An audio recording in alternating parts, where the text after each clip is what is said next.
কেন্দ্রের কাছে বাংলার ১০০ দিনের কাজের প্রায় ৫২,০০০ কোটি টাকা বকেয়া পড়ে আছে।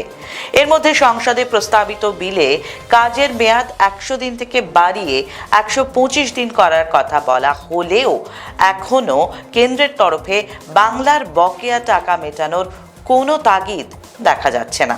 আজ যখন বাংলার মানুষ কাজের টাকা না পেয়ে হাহাকার করছে, তখন টাকা মিটিয়ে দেওয়ার বদলে কেন্দ্র ব্যস্ত নাম বদল আর নতুন আইনের মারপ্যাঁচে।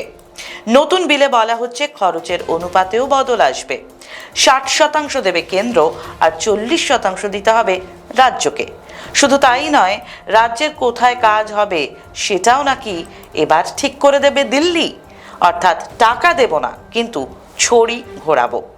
রাজ্যের সব ১০০ দিনের বকেয়া কেন্দ্রকে মিটিয়ে দিতে কলকাতা হাইকোর্ট নির্দেশ দিলেও গত ৬ মাসে কেন্দ্র কোনো পদক্ষেপ নেয়নি।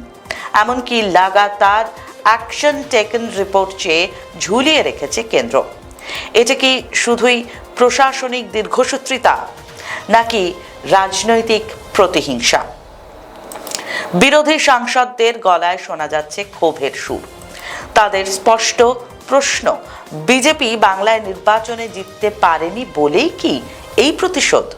ভোট না দিলে কি গরিবের ভাত কাপড় বন্ধ করে দেওয়া হবে? মোদী সরকারের লক্ষ্য যদি সুশাসন হতো, তবে নাম বদল নয়, মানুষের বকেয়া টাকা সবার আগে পৌঁছে যেত তাদেরই হাতে।